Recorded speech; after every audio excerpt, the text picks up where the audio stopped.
दोस्तों, income tax portal को लेकर के इन्फोसिस के द्वारा ये प्रेस रिलीज शेयर की गई है, जिसका डिस्कशन हम इस वीडियो में करेंगे। क्या बातें इसके अंदर बताई गई हैं वो हम जानेंगे। तो दोस्तों, यहाँ पे बताया गया है 23 सितंबर की ये प्रेस रिलीज़ है और इसके अंदर बताया गया है Infosys, a global leader in next generation digital services and consulting, share the further updates on the progress it is making on income tax portal। तो इनकम टैक्स पोर्टल पर कितनी प्रोग्रेस हो चुकी है उसको लेकर के ये अपडेट आया है। Over the last few weeks, portal has seen steady increase in usage with taxpayers' concern being progressively addressed। तो इनका कहना है कि लास्ट फ्यू वीक्स से जो पोर्टल की स्पीड है वो तो इंक्रीज़ हुई ही है, साथ ही साथ जो टैक्सपेयर्स की कंसर्न थी उनको भी एड्रेस किया गया है। Thus far over 3 crore taxpayer login कर चुके हैं पोर्टल पर and successfully completed various transactions वो कर चुके हैं। Even as the portal makes sustain progress with crore of taxpayer successfully performing transactions, the company acknowledges the difficulties some user continue to experience. तो करोड़ लोग जो है वो ट्रांजैक्शन कर चुके हैं, स्टिल अगर कुछ टैक्सपेयर्स को प्रॉब्लम आई है तो उनका जो कंपनी ने उनकी प्रॉब्लम्स को एक्नॉलेज किया है and is working expeditiously in collaboration with the department to further streamline and user experience. During the month of September, अब सितंबर मंथ में सुनिए इनका क्या कहना है। An average more than 15 lakh unique taxpayers log in कर चुके हैं डेली एंड 1.5 करोड़ रिटर्न अब तक फाइल हो चुकी हैं। ओवर 85% ऑफ टैक्सपेयर जिन्होंने अपनी रिटर्न फाइल की है have also completed there E verification कर चुके हैं, largely through Aadhaar OTP authentication. तो आप लोग रिपोर्ट कर रहे हैं जो प्रॉब्लम्स आ रही है, और यहाँ इनका कहना है कि 85% टैक्सपेयर जिन्होंने अपनी रिटर्न फाइल की है उनकी ई वेरिफिकेशन हो चुकी है through Aadhaar OTP।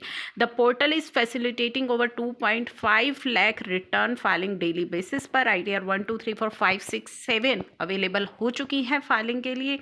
Majority of statutory form have also been made available, online available करवा दिए गए हैं। कुछ फॉर्म्स है 15G H Q1 10A 10E IE DT VSV 15 CA CB and 35 as well as TDS return are being filed in large number.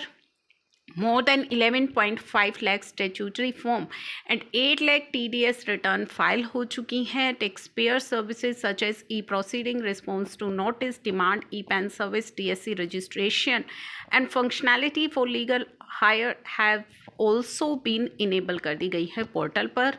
आप check कीजिए। Over 16.6 lakh e-PAN have been allocate कर दिए जा चुके हैं। 4.3 लाख DSC रजिस्ट्रेशन हो चुके हैं एंड 3.44 लाख की proceeding response to notice have been completed. तो इन्फोसिस का ये जो दावा है वो तो मैं आपके लिए रीड कर ही रही हूँ और आप भी ज़रूर बताइएगा। Even as it makes steady progress, Infosys recognize that ongoing challenges faced by some user has engaged with more than 1,200 taxpayers directly to better understand their concern. The company is focused on rapidly resolving these challenges while working closely with the chartered accountant community के साथ काम कर रहे हैं। जो भी problems है वो धीरे धीरे रिजॉल्व करने के लिए to ensure a comprehensive set of user scenario are supported through tested before deployment. Infosys remain committed in making rapid progress and currently dedicating more than 750 resources to this project to complete significant portion of work. And in collaboration with the officials from Income Tax Department, Infosys take pride in participating with Government of India and continue to work closely with various departments to accelerate the digital evolution of country's technology capability. तो कितना काम portal पर हो चुका है, कितना filing हो चुका है, कौन कौन से फॉर्म्स अवेलेबल हो चुके हैं, उसका अपडेट तो इन्होंने दिया ही है। साथ ही ये कह रहे हैं कि वो काम कर रहे हैं इनकम टैक्स डिपार्टमेंट के साथ मिलकर के, चार्टर्ड अकाउंटेंट कम्युनिटी के साथ, ताकि जो पोर्टल है उसकी जितनी भी प्रॉब्लम्स हैं उनको रिमूव किया जा सके। तो इनका जो कहना है दोस्तों वो तो मैंने आपको रीड करके बताया है। आप भी पोर्टल का फीडबैक ज़रूर दीजिएगा इस वीडियो में, ताकि इनके अपडेट के साथ हम भी पोर्टल का जो फीडबैक है उसे शेयर करें और जानें कि क्या जो इन्होंने यहाँ पे बताया है पोर्टल के बारे में वो कितना सही है।